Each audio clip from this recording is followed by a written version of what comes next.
ये मित्र राम कुमार जी हैं, इन्होंने पूछा है कि मेरा एक प्रश्न है स्वामी जी कि अभी मेरे भतीजे की जो 21 वर्ष का था मृत्यु हो गई। वो अपने पिता का इकलौता पुत्र था और पिछले 54 सालों से वो सिजोफ्रेनिया नामक मानसिक बीमारी से ग्रस्त था। उसने सुसाइड कर लिया। हमने उसका सभी प्रकार से इलाज करवा लिया था। आचार्य जी, इस घटना ने हमारे परिवार को तोड़कर रख दिया है। ये दर्दनाक हादसा हमारे परिवार के साथ ही क्यों हुआ और क्या उस बच्चे की आत्मा को शांति मिलेगी? आचार्य जी, मेरे बड़े भाई साहब जो उसके पिता हैं, उनका सोचना है कि वो किसी न किसी रूप में वापस आएगा। क्या ये सही है? मृत्यु के संबंध में प्रश्न है। हम नॉर्मली सोचते हैं कि मृत्यु हमेशा दुखदाई है, मृत्यु दुखद है। 4-4.5 लाख लोग प्रतिदिन दुनिया में मरते हैं, प्रतिदिन। हमको दुख नहीं होता। क्यों नहीं होता? आज आप सुबह जागे हैं तो 4.5 लाख लोग मर चुके होंगे कल दिन भर में। आपको तो दुख नहीं हुआ, आपने खाना पीना नहीं त्यागा, आपने कोई चिंता नहीं व्यक्त की। और ये प्रतिदिन होता है। औसत 8 अरब आबादी में उतने लोग तो प्रतिदिन मरते हैं। हमें दुख इसलिए नहीं होता कि उसमें अपना कोई नहीं होता। जितना कोई मेरा होगा, जितना कोई निकट का होगा, उतनी मात्रा में दुख होगा। इसका मतलब क्या हुआ? इसका मतलब ये हुआ कि दुख जो है वो मृत्यु का नहीं है। दुख जो है वो मेरे अपने के चले जाने का दुख है, मोह का दुख है। और यही तो सारे शास्त्र कहते हैं कि मोह दुख का कारण है। आप कुछ भी चीज पकड़ो इस संसार में, आप दुखी होने के लिए तैयार बैठे हो। अब फिर कारण हम बहुत सारा गिनाते हैं, जैसे अभी आपने गिनाया राम कुमार जी की 21 साल की उम्र थी, सिजोफ्रेनिया था, मानसिक बीमारी होती है एक सिजोफ्रेनिया। सिजोफ्रेनिया में मति विभ्रम का शिकार हो जाता है व्यक्ति। एक तरह का पागलपन ही है सिजोफ्रेनिया। हमारे ब्रेन में जो डोपामाइन और सीरोटोनिन जो केमिकल होता है, उसका संतुलन गड़बड़ हो जाए तो सिजोफ्रेनिया होता है। मानसिक असंतुलन की बीमारी होती है। अभी मनोवैज्ञानिक खोजते हैं कि ये क्यों होता है। तो वो कहते हैं जो आदमी जितना अहंकारी और जितना उदास होगा, उतना खतरा है उसको इस केमिकल को कम हो जाने में, उसके असंतुलित हो जाने में, उसके माइंड में। जितने आप उदास हैं, जितने अहंकारी हैं, जितने इगोइस्ट हैं, तो खतरा ज्यादा बढ़ जाएगा। यदि आप सहज सरल हैं, हंसते खिलखिलाते हैं, जीवन के छोटे छोटे कर्मों का आनंद लेते हैं, तो वो नहीं होगा। अभी बड़ा रिसर्च आया है कि भारत में तकरीबन 60 से 70 लाख लोग सिजोफ्रेनिया के शिकार हैं। पागल हैं, एक तरह से कहना चाहिए। सिजोफ्रेनिया पागलपन ही है। और सबसे बड़े ये चौंकाने वाली बात है कि सिजोफ्रेनिया की कोई दवाई नहीं होती। ये मानसिक बीमारी है। ये दवाई आपके शरीर में जाएगी, शरीर तो बीमार है ही नहीं, बीमार तो मन है। अब जो डॉक्टर जो दवाई देते हैं वो ज्यादा से ज्यादा नींद का या विश्राम में चले जाए तो डोपामाइन बने, या ऐसा दवाई जो उसके व्यक्तित्व को थोड़ा बहिर्मुखी करे, इसके लिए कुछ दवाई देते हैं जो बहुत ही मुश्किल है असर करना। ये तो एक लाइफ स्टाइल था भारत का कि भाई जीवन शैली थी कि हम छोटे छोटे कर्मों का आनंद लेंगे, उत्सव करेंगे, पर्व करेंगे, तब ये बीमारियां होती ही नहीं थी। अभी सबसे ज्यादा है, इसलिए सुसाइड के केस भी अभी सबसे ज्यादा है। आपने जो कहा कि इसने हमारे परिवार के साथ, हमारे ही परिवार के साथ क्यों हुआ, ऐसा सभी को लगता है। जब दुख पड़ता है तो सबको लगता है हमारे ही साथ ऐसा क्यों हुआ, कोई और करने वाला है, किसी और ने हमको इस दुख में डाल दिया। असल में सारा जो दुख है वो इस बात का नहीं है कि हमारे परिवार के साथ ऐसा हादसा हुआ। दुख इस बात का है जिसको हम मोटी मोटी भाषा में कहते हैं अज्ञानता का दुख। अज्ञानता किस चीज का? ना तो आप जीवन के बारे में जानते हैं, ना आप मृत्यु के बारे में जानते हैं। और इसी अज्ञानता में जो घटना घटती है, ये एक कलेक्टिव सबकॉन्शियस, ये कहना चाहिए समूह जो हमारा अवचेतन है, मृत्यु के बारे में जो धारणाएं हैं हमारी, वो हमको दुख देता है। ये सोचने वाली बात है। अभी मृत्यु के बारे में हम जो भी जानते हैं, क्या वो आपका अनुभव है? जो भी जानते हैं, कोई भी अनुभव नहीं है, क्योंकि आप तो जिंदा हैं। आप मरे होते तब ना अनुभव किए होते, आप तो जिंदा हैं। जो आदमी मरेगा वो कब बता सकता है? मरने वाला आदमी बता सकता है कि मरने के बाद क्या होता है, लेकिन ये दिक्कत है कि वो लौटता नहीं बताने के लिए। अब ये बड़ी मुश्किल है कि जो जिंदा है, जो मृत्यु के बारे में सोचते हैं कि जानते हैं, वो कुछ भी नहीं जानते, और जो सोचते हैं कि मृत्यु के बारे में ठीक ठीक जानते हैं, बता सकते हैं, वो बताने के लिए लौटते नहीं है। तो हमारी सारी जानकारी जो मृत्यु के संबंध में है, वो करीब करीब झूठ है। और ये इसलिए कह रहा हूं कि अभी एक नया प्रयोग शुरू हुआ विज्ञान के युग में, उससे पता चला कि ये झूठ है। जैसे मृत्यु के बारे में आप क्या क्या जानते हैं? आप दो चार मोटी मोटी बातें जानते हैं, जैसे मर जाने वाला व्यक्ति मृत्यु दुखदाई है। एक पहली धारणा जो गहरे में आपके भीतर घुसी है, वो धारणा है कि मृत्यु दुखदाई है। किसने कहा आपको मृत्यु दुखदाई है? किसी मरने वाले से पूछा? किसी मरने वाले ने आकर लौट कर कहा कि यार बहुत दुख है, मरने के बाद मैं बहुत दुख पा रहा हूं? एक भी आदमी ने नहीं कहा है अभी तक। लेकिन आप मानते हैं कि मृत्यु दुखदाई है। यह धारणा है। धारणा का मतलब समूह ने ऐसा सोचा, वही सोच हमारे भीतर चली गई, और इतनी गहरी चली गई कि अब हम उसको सत्य की तरह मानने लगे हैं कि मृत्यु दुखदाई है। हम सोचते हैं जो आदमी मर जाता है वो ना जाने कहां चला जाता है। क्या पता आपको? ये धारणा है। कहां चला जाता है क्या पता? हो सकता है आपके बाजू में ही रहता हो, बिना शरीर के नहीं दिखता हो। लेकिन ये धारणा है, क्योंकि अब दिखाई नहीं पड़ता, तो आप मान के चलते हो कि ना जाने कहां चला जाता है। कभी मुलाकात नहीं होगी। आप, ये भी एक धारणा है कि गाना सुना है ना, फिल्मी गाना, जाने कहां, जाने चले जाते हैं कहां जाने वाले, इस दुनिया से जाने वाले, फिर कब मुलाकात होगी। ऐसा लगता है कभी मुलाकात नहीं होगी। ये भी एक धारणा हो सकती है, क्योंकि कौन जाने वो मिलना चाहता हो और आप ही उससे न मिलते हो। फिर हम सोचते हैं कि मृत्यु, मरते समय तो दर्द होता है, मरते समय तो छटपटाहट होती है, मृत्यु के इस घटना में तो दुखद है, चलो बाद में दुखद हो ना हो। ये भी धारणा ही है, क्योंकि आप मरते हुए कभी तो देखे नहीं है, मरने का अनुभव आपने लिया नहीं है। और जिन लोगों ने लिया है कभी, वो चिल्ला चिल्ला के कहते हैं कि कोई दर्द नहीं होता, लेकिन हम, उनकी संख्या बहुत कम है, उनकी बात हम सुनते नहीं है। फिर मृत्यु के बारे में और भी धारणाएं हैं जो आपने लिखा भी है कि हमने उसका सब इलाज करवाया और वो ठीक नहीं हो पाया, और हमारे साथ क्यों हुआ। यदि इलाज कराने से सब बीमारियां ठीक हो जाती तो फिर दुनिया में तो कोई भी नहीं मरता।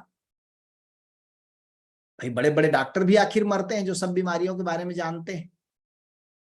स्पेशलिस्ट डॉक्टर भी तो मरते हैं, जबकि वो सब बीमारी के बारे में जानते हैं। कल ही जापान के प्रधानमंत्री, पूर्व प्रधानमंत्री शिंजो आबे को गोली मार दी और उनकी 6 घंटे बाद मृत्यु हो गई।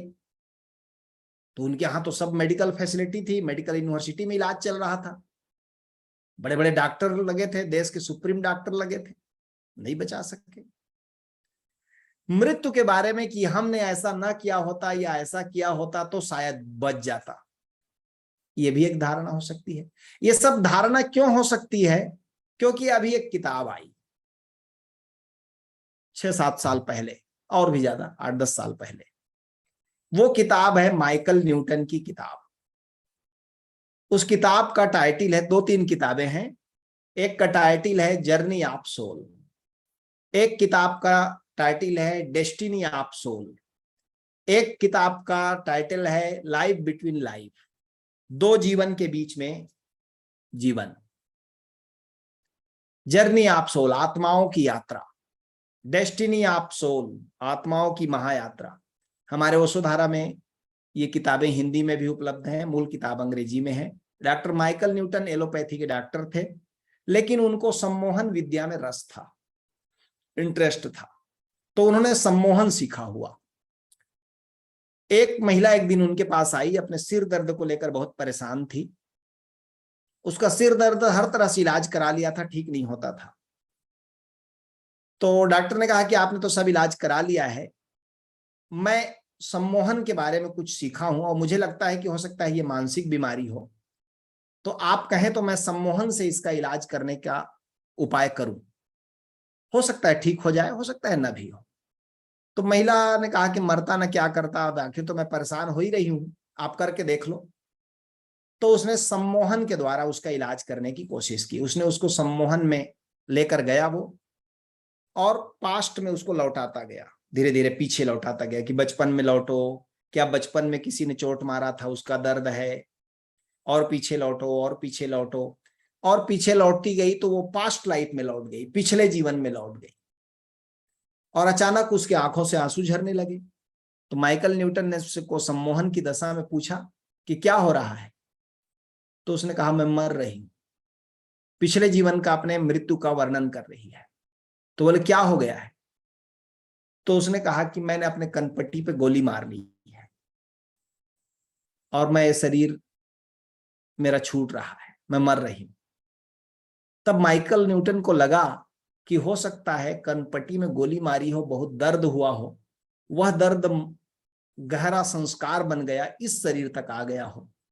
तो उसने सुझाव दिया कि अब वो शरीर तो छूट गया, उसके साथ वह दर्द भी चला गया जो कनपट्टी पर गोली लगने से लगी थी, हो रही थी, वो दर्द भी चला गया। अब तुम उस दर्द से मुक्त हो रहे हो, अब वापस लौटो, अब वापस आओ। सम्मोहन से जब उसको वापस लाया तो महिला का दर्द जा चुका था, यानी वो दर्द इस शरीर में नहीं था, वो मेमोरी में था।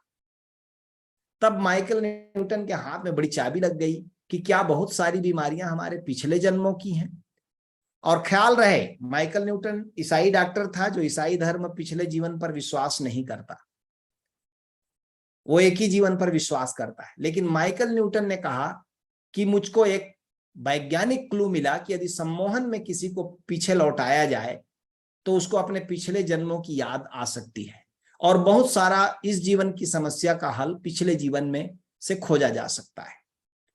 तब तो उसने बहुत लोगों पर प्रयोग किया और पास्ट लाइफ के बारे में खोजना शुरू किया कि पिछला जीवन क्या होता है, आत्माएं शरीर छोड़ने पर कहां जाती हैं, मृत्यु के समय क्या होता है, मरने के बाद जीवात्मा का क्या होता है, कैसे फिर से गर्भ में आते हैं। इस पर उसने हजारों लोगों पर प्रयोग किया, सबको सम्मोहन में ले जाता था, रिकॉर्डिंग करता था, उस रिकॉर्डिंग की एनालिसिस करता था, और फिर वो किताब बनाया। उस किताब को पढ़कर लाखों लोग धार्मिक हो गए। हम बड़ी पॉपुलर किताब है, आप जरूर पढ़िएगा। और जर्नी ऑफ सोल में वो बताता है कि ये जितने हम मृत्यु के बारे में सोचते हैं, ये सब मान्यताएं हैं, धारणाएं हैं, इनमें सत्यता नहीं है, ये डरे हुए मनुष्य के धारणाएं हैं। मृत्यु की वास्तविकता क्या है, तो माइकल न्यूटन कहता है कि पहली बात कि मरते समय, मरने के ठीक बाद कोई दर्द नहीं होता। आपने पूछा है क्या उसकी आत्मा को शांति मिलेगी, माइकल न्यूटन कहता है वो हमेशा शांत थी, शांत रहेगी। वहां कोई प्रताड़ना नहीं है, कोई नर्क नहीं है, कोई दुख देने वाला नहीं है, कोई भटकने वाली चीज नहीं है। शरीर में रहते तक दुख हो सकता है, शरीर से जैसे ही वो निकला, वो तो आकाश की तरह है, उसे न भूख लगेगी, न प्यास लगेगा, न गर्मी, न सर्दी, तो उसे दुख कैसे हो सकता है, पहली बात। दूसरी बात कि मृत्यु के बाद बड़ा हल्कापन लगता है। जैसे ही मृत्यु की घटना घटी, आप इस शरीर को छोड़ के अलग हुए, बड़ा हल्कापन और उड़ान अनुभव होता है। आप में से बहुत से लोगों को मृत्यु का अनुभव ये वाला होता है, लेकिन उसको हम लोग जानते नहीं है। मैं अभी जरा पूछूं आपसे कि आप जितने लोगों को मैं स्क्रीन में देख पा रहा हूं, आप वीडियो कैमरा ऑन कर सकते हैं, और भी लोग, कितने लोग हैं आप में से जिनको उड़ने का सपना आता है? जरा अपना एक हाथ उठा के दिखाएं मुझको। उड़ने का सपना आता है कभी कभी? कि उड़ रहे हैं। पहले स्क्रीन में 1 2 3 4 5 6 7 लोग हैं, दूसरे स्क्रीन में भी 1 2 3 4 5 6 7 8 लोग हैं। 2 स्क्रीन यानी 50 लोगों में 15 लोगों ने ये सपना देखा। इसका मतलब क्या हुआ? क्या ये 50 लोगों में कॉमन सपना कैसे आ रहा है? ये कॉमन सपना नहीं है, वो सपना नहीं है, हमें सपने जैसा मालूम पड़ता है। आप उस समय वास्तव में मृत्यु का ही अनुभव कर रहे होते हैं, आप शरीर छोड़ चुके होते हैं, आप उड़ रहे होते हैं। वो जो जीवात्मा है वो बाहर उड़ रही होती है, वही उड़ने का सपना आता है। किसी किसी को इसके उल्टा भी सपना आता है, अनंत खाई में गिरने का सपना आता है। किसको आता है? जरा हाथ उठाए कि बहुत गहरे खाई में गिरते जा रहे हैं, गिरते जा रहे हैं। 3 4 5, दूसरे स्क्रीन में 1 2 3 4 5 6 लोग हैं। इसका मतलब 10-11 लोगों को वो वाला सपना भी आ रहा है, वो भी वही है, अनुभव वही है। किसी को बहुत नीचे अनंत खाई में गिरते जाने का अनुभव होता है, डर लगता है। किसी को अनंत आकाश में उड़ने का अनुभव होता है। ये दोनों आउट ऑफ बॉडी एक्सपीरियंस है, शरीर से बाहर निकल जाने का, मृत्यु का अनुभव है। क्या उस क्षण में आप दुखी होते हैं, कष्ट पाते हैं, परेशान होते हैं? यदि आप ध्यान करते हुए इन अनुभवों को लेते हैं तब आपको मजा आएगा। नहीं तो थोड़ा भय बस लगता है, कोई दुख नहीं होता, भय लगता है। लेकिन यदि आप किसी सदगुरु से जुड़े हैं तो भय भी नहीं लगेगा, आपको आनंद आएगा। मृत्यु आनंददायी है। मैं पहली दफा कबीर साहब के दोहे का अर्थ समझ पाया।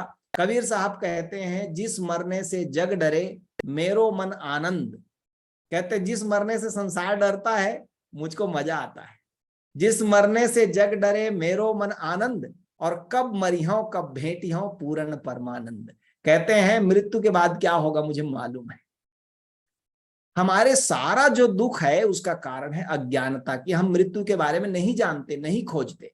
इसलिए परम गुरु ओशो और हमारे सदगुरु दोनों इस बात को कहते हैं कि धर्म का गहरे से गहरा अर्थ क्या है? मृत्यु के बारे में खोज, मृत्यु की खोज। एक उपनिषद है हिंदुओं के पास में, कठोपनिषद, उसमें मृत्यु की ही कहानी है कि एक बच्चा है नचिकेता, उसके पिताजी उसको कहते हैं कि जा तेरे को मैं मृत्यु को देता हूं। तो वो मृत्यु के पास चला जाता है, यम के पास चला जाता है, और यम उसको कहता है कि भाई बताओ क्या चाहिए तुमको। तो वो कहता है अपना रहस्य बता दो मृत्यु का। तो कहता है इसको नहीं बता सकता, इसके बदले में तुम सब कुछ मांग लो, दुनिया की दौलत, लंबी उम्र, शाश्वत जीवन, सब कुछ मांग लो, लेकिन ये मृत्यु का राज मत पूछो। तो कहता है नहीं, जब इसको जानना ही इतना महत्वपूर्ण है तब तो मेरी जिज्ञासा और बढ़ गई, अब इसी को जानूंगा। तब मृत्यु कहता है कि अच्छा, इसके रहस्य को जो जान लेता है वो मुक्त हो जाता है, मृत्यु से, जन्म से मुक्त हो जाता है, वो स्वतंत्र हो जाता है, अस्तित्व का मालिक हो जाता है। तो हमारे देश में तो मृत्यु को इसी रूप में देखा गया कि ये खोज का विषय है, ये दुख का विषय नहीं है। जैसा कि आपके घर वालों ने बना लिया है कि मृत्यु दुखदाई है। आज बेटा नहीं रहा, सुसाइड कर लिया, कल आप भी नहीं रहेंगे, कल आपके बड़े भाई भी नहीं रहेंगे। अपनी मृत्यु के बारे में सोचें थोड़ा सा। यदि थोड़ी भी बुद्धिमत्ता होगी तो हमको अपने मृत्यु के बारे में सोचना चाहिए। जहां रोज 4.5 लाख 5 लाख लोग मर रहे हैं, उस लाइन में मैं भी लगा हूं। मैं कब मर जाऊंगा कोई ठिकाना नहीं। इसके पहले कि मैं मर जाऊं, मुझे उस जीवन को खोजना चाहिए जो मृत्यु के बाद बचता है। परम गुरु ओशो ने एक बड़ी, पतंजलि योग सूत्र में प्रवचन करते एक बड़े काम की बात कही, समझने जैसा है, कि प्रेम में बड़ा गूढ़ वाक्य है, जरा ध्यान से सुनिएगा तो समझ में आएगा कि प्रेम में अतृप्ति क्रोध लाता है। यदि संसार में हमें ठीक से प्रेम न मिले, हमने प्रेम को न जाना कि प्रेम क्या है, तो ऐसा व्यक्ति क्रोधी हो जाता है। ज्यादातर लोगों की समस्या क्रोध है। क्यों? क्योंकि उनका प्रेम वाला जीवन अतृप्त है, प्रेम की तृप्ति नहीं जानी। संसार, याद रहे, संसार का कोई व्यक्ति प्रेम में आपको तृप्त नहीं कर सकता। प्रेम में तृप्त कर सकता है सदगुरु और परमात्मा, ये दो चीज, देहधारी सदगुरु और परमात्मा अनुभव हो तो इसी का प्रेम आपको तृप्त करेगा। लेकिन यदि प्रेम की तृप्ति नहीं जानी है तो परिणाम क्या होगा? क्रोध होगा। प्रेम में अतृप्ति क्रोध लाता है, और जीवन के प्रति अतृप्ति मृत्यु के प्रति दुख लाता है, मृत्यु को डरावना बनाता है। आपने जीवन को नहीं जाना कि जीवन क्या है। आप शरीर को जानते हो, शरीर तो जन्मा है, शरीर तो मरेगा, शरीर तो मिटेगा। फूल सुबह खिला है, शाम तक झड़ेगा।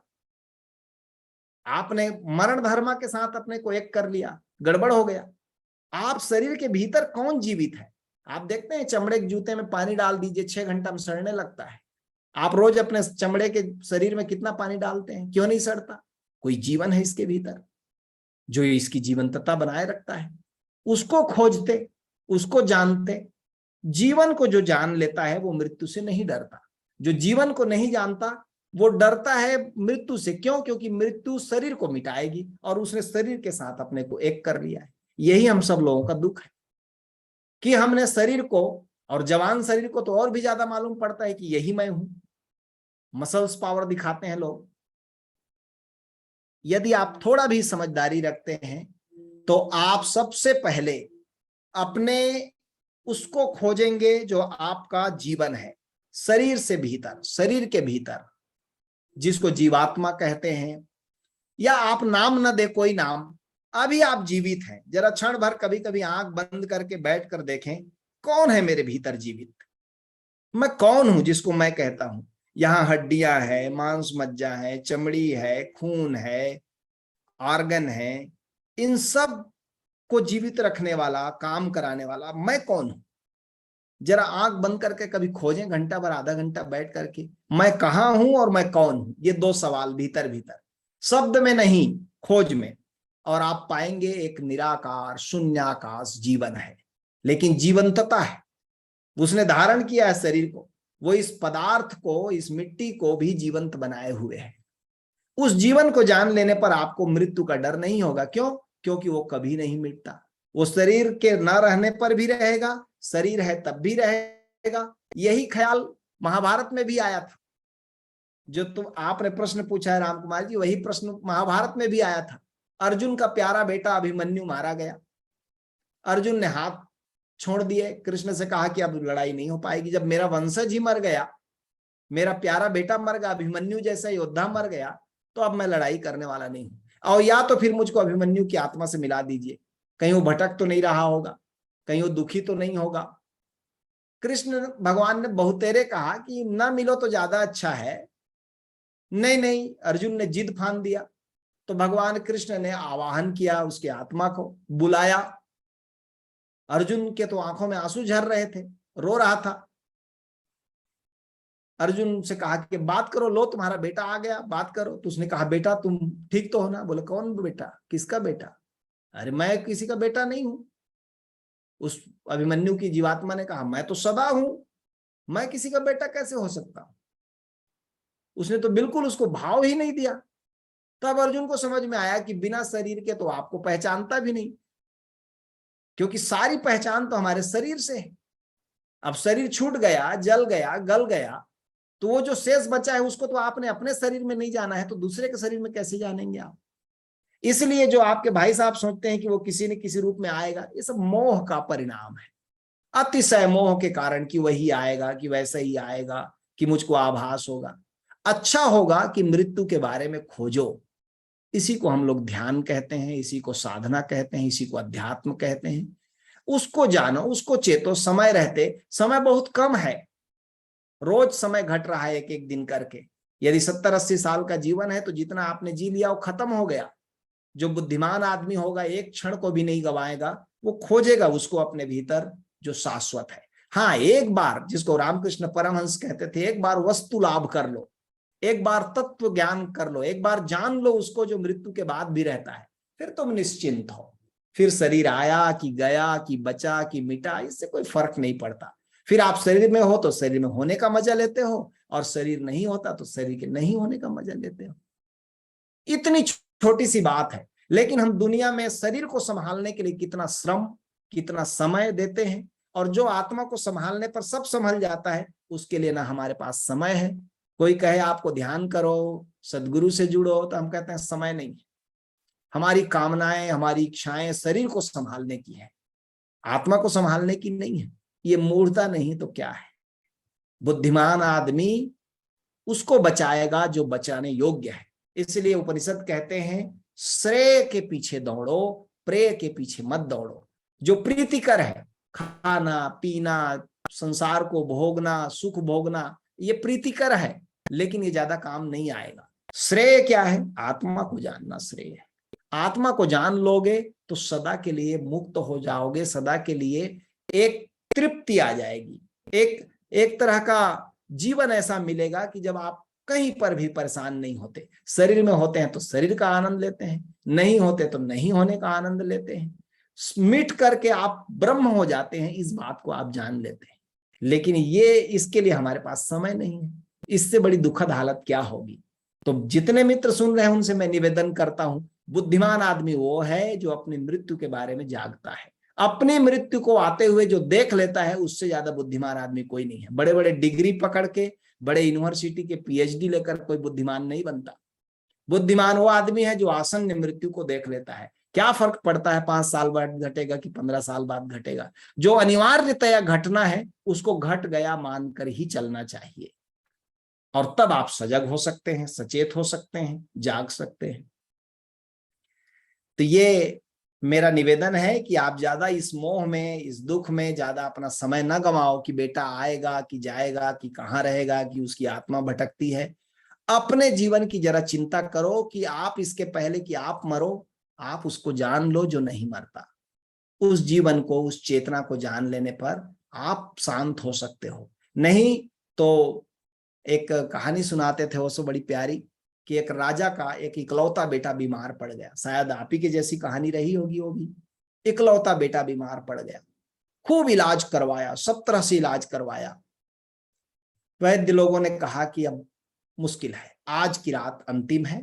अब ये जितने देर 2-4 घंटा रात में जी जाए, किसी भी समय प्राण निकल सकते हैं। अंतिम अवस्था है, अच्छा होगा आप इसके पास बैठे, इसको प्यार करें, इसको भाव दें, इसको मूल्य दें, यहाँ पर समय गुजारे। तो राजा और रानी दोनों उस बीमार बेटे के बिस्तर के पास बैठ गए। दुख में रात लंबी हो गई, और लंबी हो ही जाती है दुख में। समय कट नहीं रहा था, कई रात से जागे हुए थे। राजा को एक झपकी लग गई, थोड़ी नींद सी आ गई। मरणासन्न बेटा सामने लेटा है और इसको झपकी आ गई। झपकी नींद आई तो जरा सिर टिका के कुर्सी पे ऐसे लेट गया। थोड़ी नींद आ गई तो सपना आया। सपना देखा कि एक वो बड़ा राजा, बड़े राज्य का मालिक है, सम्राट है, और उसके 4 जवान सुंदर बेटे हैं, सुंदरतम बलशाली योद्धा, और एक बड़े राज्य का वो सम्राट है। और चारों बेटों की शादी हो रही है, और बड़े मेहमान आए हैं, और सब आगत स्वागत हो रहा है, राजा का जय जयकार हो रहा है। ये सब सपने में वो देख ही रहा था कि अचानक रोने की आवाज सुनी। तो नींद टूटी तो देखा बाजू में पत्नी रो रही है, क्योंकि बेटा चल बसा था। ये तो अवाक होकर थोड़ी देर देखा कि सामने जो मरणासन्न बेटा था वो मर गया। फिर थोड़ी देर बाद हंसने लगा। तो पत्नी ने सोचा कि बेटा के मरने पर शॉक्ड हो गया, पागल हो गया, इसलिए हंस रहा है। बोले तुम हंस क्यों रहे हो? बोले इसलिए हंस रहा हूं कि किसके लिए रोऊं। वो जो सपने में देख रहा था, एक बड़ा साम्राज्य का मालिक था और 4 बेटे थे, वो पल भर में चले गए, तो उनके लिए रोऊं कि ये जो सामने लेटा था एक बेटा, इसके लिए रोऊं। अब ये समझ में नहीं आ रहा है कि सत्य ये है कि वो जो देख रहा था, क्योंकि उन 4 बेटों को देखते समय सपने में इसका तो ख्याल भी नहीं था। नींद में जब सपना देख रहा था तब ऐसा लग रहा था कि वही सत्य है, और जागने पर देखता हूं ये है। अब ये कौन तय करेगा कि वो सच था कि ये सपना है, कि ये सच है वो सपना है। आप सपने में देखते हैं, आप सब भूल जाते हैं, आप गहरी नींद में सब भूल जाते हैं। ये जो प्रश्न आपने किया कि वो कहाँ जाएगा, क्या उसकी आत्मा थोड़ी भटकेगी, वो किसी न किसी रूप में आएगा, ये सब आप जागे हुए रहते हैं तब का सोच विचार है। आप सो जाते हैं गहरी नींद में तो ना तो बेटे का ख्याल रहता है, ना अपना ख्याल रहता है। ये ख्याल जो नींद में भी नहीं बच पा रहा है, ये मृत्यु के बाद क्या टिकेगा? तो अच्छा हो कि इस ख्याल को और थोड़ा जगाएं, जाने कि आप जब गहरी से गहरी नींद में भी चले जाते हैं तब आप कौन होते हैं, जब शरीर नहीं होता तब आप कौन होते हैं। उसे जान लेना ही आत्मज्ञान है, उसे जान लेने में ही तृप्ति है, उसे जान लेने में ही शांति है। बाकी सब जो हम शरीर के लिए कर रहे हैं, ये समय आने पर पानी पर खींची गई लकीर की तरह होगा, चला जाएगा, सब मिट जाएगा। एक ही बुद्धिमत्ता है, एक ही प्रतिभा है, अपने उस चेतना को जान लेना, उस आत्मा को जान लेना। और बताने के लिए सद्गुरु मौजूद हैं, तब हमारे पास समय नहीं है, तब फिजूल के कामों में हम समय खर्च कर रहे हैं, मुद्दे की बात पर अपना ऊर्जा, अपना श्रम, अपना समय नहीं लगाते। तो मेरा तो निवेदन है कि अच्छा हो बेटा चला गया, ये जागने का उपाय दे गया। शायद बेटा रहता तो आप फिर सपने में खोए रहते। अच्छा हो अभी जागो, बेटा चला गया, आप कितने दिन बचोगे। अच्छा होगा अपने को जान लो कि जो शरीर नहीं रहेगा, वो नहीं रहने पर आप कौन रहोगे। मेरी बातों को आपने इतने ध्यान से सुना है, आशा करता हूं कुछ न कुछ इसमें बोध मिलेगा। और मैं निवेदन करूंगा कि आज हम लोग इसी से संबंधित एक बढ़िया ध्यान करें परम गुरु ओशो की अमृतवाणी में, तथाता ध्यान।